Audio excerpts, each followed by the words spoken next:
అందరికీ నమస్కారం. VR TV Telugu news కి స్వాగతం.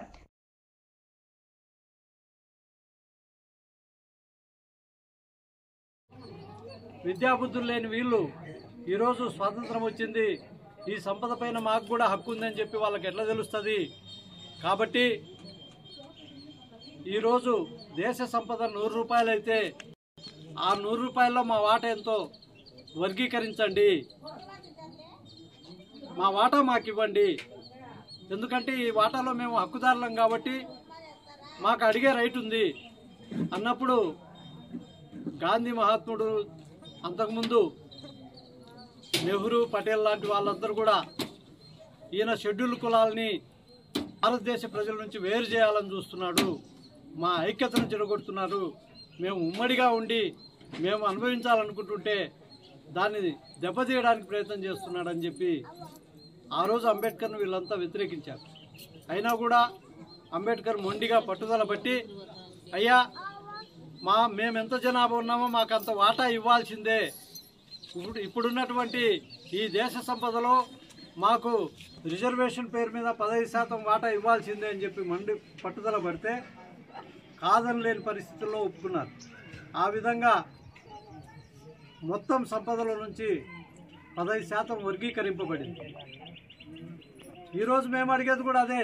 ఆ రోజు ఉమ్మడి ఆస్తిలో నుంచి 15% అంబేద్కర్ ఎట్లా తెచ్చాడో ఈరోజు 15% రిజర్వేషన్లో ఒక కులమే విద్యారంగంలో, ఉద్యోగ రంగంలో, సంక్షేమ రంగంలో, రాజకీయ రంగంలో దూసుకపోతే 40 సంవత్సరాలుగా జ్యేష్ఠత్వం అనుభవిస్తూ మా హక్కులను కాలరాస్తుంటే మేము దాన్ని తప్పుపట్టే విధంగా, దాన్ని ఎత్తి చూపే విధంగా దండోర ఉద్యమం వచ్చి మా హక్కుల కోసం మేము పోరాటం చేస్తే 4 సంవత్సరాలు మేము అనుభవించిన దాన్ని కూడా సుప్రీంకోర్టుకు పోయి 5 మంది ధర్మాసనంలో మాకు వ్యతిరేకంగా తీర్పు తెస్తే ఆ తీర్పును కూడా మేము శిరసావహించి మళ్ళా 5 మంది ధర్మాసనంలో న్యాయ పోరాటం 17 సంవత్సరాలుగా చేస్తే మాకు ఎస్సీ వర్గీకరణ ఈరోజు సుప్రీంకోర్టు 7 మంది ధర్మాసనంలో చేసుకోవచ్చని చెప్పి తీర్పు వచ్చింది.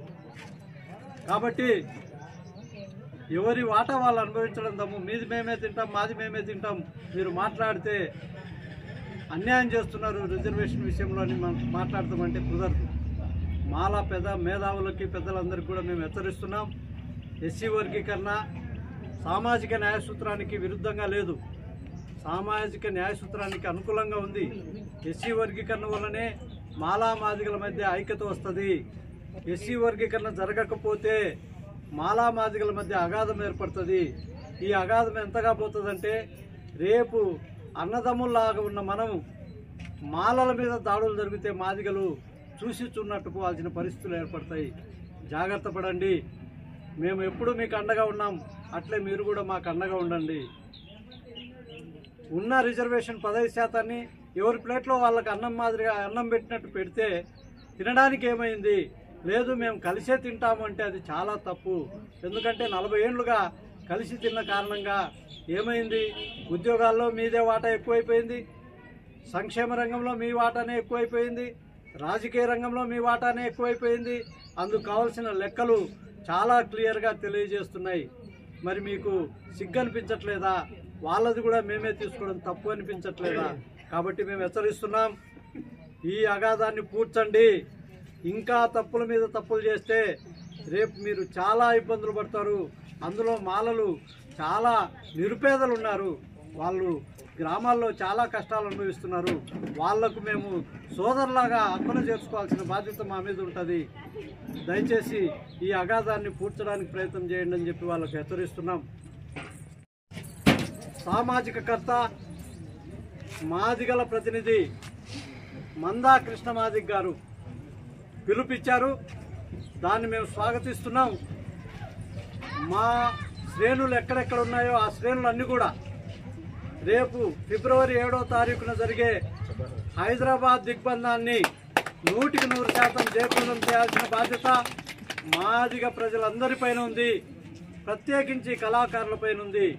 డప్పు సంకనేసుకొని డప్పు దగ్గర ఉన్న ప్రతి ఒక్క మాదిగ వ్యక్తి డప్పు సంకనేసుకొని హైదరాబాద్ నగరానికి చేరుకోవాల్సిన బాధ్యత ఉంది. 7వ తారీఖున హైదరాబాద్ నగరాన్ని మాదిగ కళాకారులతో దిగ్బంధం చేయబోతున్నాం. ఆ ప్రోగ్రామాన్ని 100% విజయవంతం చేయాల్సిన బాధ్యత మనందరి మీద ఉందని చెప్పి ఇక్కడ ఉన్నటువంటి ప్రతి నాయకుడికి, కార్యకర్తలకి ఈరోజు మేము హెచ్చరించడానికి ఈ యొక్క సమావేశాన్ని ఉపయోగించుకుంటున్నాం. ఎస్సీ వర్గీకరణ విషయంలో సుప్రీంకోర్టు తీర్పిచ్చింది. త్వరలోనే ఆ జీవోలు రాబోతున్నాయి. ఆ జీవోలు వచ్చినప్పుడు మరి ఆ జీవోలు ఇంప్లిమెంట్ చేయాల్సిన బాధ్యత గవర్నమెంట్ మీద ఉంటుంది. కాబట్టి చంద్రబాబు నాయుడు గవర్నమెంట్ మేము స్వాగతిస్తున్నాం. రేపు ఏప్రిల్ 14 అంబేద్కర్ జయంతి లోపల ఎస్సీ వర్గీకరణ చట్టాలని శాసనసభ తీర్మానం ద్వారా కానీ, అట్లా కాదంటే ఆర్డినెన్స్ ద్వారా కానీ జీవోలు ఇచ్చి ఇమ్మీడియట్గా ఇంప్లిమెంటేషన్ తీసుకురావాల్సిన బాధ్యత వాళ్ళ మీద ఉంది. కాబట్టి మాకు చంద్రబాబు నాయుడు గారి గవర్నమెంట్ మీద సంపూర్ణమైనటువంటి విశ్వాసం ఉంది. ఆగస్టు 14 లోపల ఎస్సీ వర్గీకరణ జీవోలు తీసుకొస్తారని, ఖచ్చితంగా ఇంప్లిమెంట్ చేస్తారని మేము ఆశిస్తున్నాం. అందుకోసం మేము సమాయత్తం అవుతున్నాం. మాదిగ ఉపకులాల ప్రజలారా, 1,00,000 డప్పులు 1000 గొంతుల ప్రోగ్రాంని జయప్రదం చేయండి. ఈరోజు నిద్రపోకుండా గ్రామాల్లో ఉన్నటువంటి మా డప్పు కళాకారులందరినీ కూడా అప్రమత్తం చేసి హైదరాబాద్కు తరలించడానికి, అదేవిధంగా ఫిబ్రవరి 7వ తారీఖున 100% ఆ ప్రోగ్రాన్ని జయప్రదం చేయడానికి ప్రతి ఒక్కరు కూడా నడుం బిగించాలని చెప్పి కార్యకర్తలకు పిలిపిస్తున్నాం. పాత్రికేయ మిత్రులందరూ కూడా ఇప్పటి వరకు ఎంతో సహకరించారు. వారందరికీ కూడా ధన్యవాదాలు తెలియజేస్తున్నాం. ఇక ముందు కూడా మా కార్యక్రమాల్లో మీ పాత్ర ఉండాలని చెప్పి, మా కార్యక్రమాలు 100% జయప్రదం కావడానికి మీరు ఇచ్చినటువంటి ప్రచారమే కీలకం. కాబట్టి ఇక ముందు కూడా అది కొనసాగాలని చెప్పి కోరుతూ పాత్రికేయ మిత్రులందరికీ ధన్యవాదాలు తెలియజేసుకుంటూ, నా పేరు ఆర్జే ప్రకాష్ మాదిగ రిజర్వేషన్ పోరాట సమితి జాతీయ అధ్యక్షుడిగా ఉన్నాను. సుప్రీంకోర్టులో 2010లో కోర్టులో కేసు వేసింది నేనే. మా కేసు నెంబర్ వచ్చేసి 5586/2010. మేము 2010లో కోర్టుకు పోతే మమ్మల్ని స్ఫూర్తిగా తీసుకుని, ఎందుకంటే మేము చండీగఢ్లో ఒక స్టేట్మెంట్ ఇచ్చాం. పార్లమెంట్లో బిల్లు పెట్టాలని మా రాష్ట్ర ప్రభుత్వం ప్రయత్నం చేసింది, కానీ పార్లమెంట్లో బిల్లు కావట్లేదు. కానీ సుప్రీంకోర్టులోనే మేము రివ్యూ పిటిషన్ వేసాం. పార్లమెంట్లో బిల్లు మాకు నమ్మకం లేదు. సుప్రీంకోర్టు ద్వారానే మేము కేసు రివ్యూ పిటిషన్ వేసి మరి గతంలో ఇచ్చిన కేసులో లోపాలను ఎత్తి చూపాలనుకుంటున్నాం. ఇప్పుడు పంజాబ్ గవర్నమెంట్ కూడా పొరపాటున మా శాసనసభ తీర్మానం చేసి పార్లమెంటు బిల్లు పెట్టకుండా మా మాదిరిగానే సుప్రీంకోర్టుకు రావాలని చెప్పి మేము చండీగఢ్లో కోరడం జరిగింది. దాన్ని బేస్ చేసుకుని 2011లో పంజాబ్ గవర్నమెంటు సుప్రీంకోర్టులో స్పెషల్ పిటిషన్ వేయడం వల్ల మా బలం పెరిగింది. 2020లో మాకు తీర్పు వచ్చింది. ఎస్సీ వర్గీకరణ రాష్ట్ర ప్రభుత్వాలు చేసుకోవచ్చు, గతంలో ఈవీ చెన్నై వాదనకు లోబడించిన తీర్పు న్యాయబద్ధంగా లేదు, ఆ కేసును కొట్టేస్తున్నామని చెప్పి అదే తీర్పు రెఫరల్ తీర్పు కింద 7 మంది ధర్మాసనం పరిశీలనకు పోయింది. 7 మంది ధర్మాసనం ఆ తీర్పుపైనే పరిశీలన చేసి ఎస్సీ వర్గీకరణ రాష్ట్ర ప్రభుత్వాలు చేసుకోవచ్చు అని చెప్పి ఒక స్పష్టమైన తీర్పు ఇచ్చింది. ఈ తీర్పు సాధించిన వ్యక్తిగా నాకు చాలా గర్వంగా ఉంది. ఆంధ్ర రాష్ట్రం నుంచి నేను ఒక్కనే ఈ కేసులో కీలకమైన వ్యక్తిని. నా తరఫున గుడిమల్లం గిరిధర్ గారు న్యాయ వ్యవహారాల రాష్ట్ర కన్వీనర్గా ఉన్నారు. వారు ఈ కేసులో చాలా కీలక పాత్ర పోషించారు. వారు లాయరు.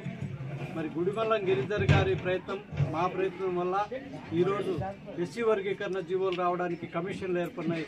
రేపు జీవోలు కూడా వస్తున్నాయి. ఈ విషయాన్ని పాత్రికేయ మిత్రులందరికీ కూడా దృష్టికి తీసుకొస్తూ ధన్యవాదాలు తెలుపుతూ సెలవు తీసుకుంటున్నాను.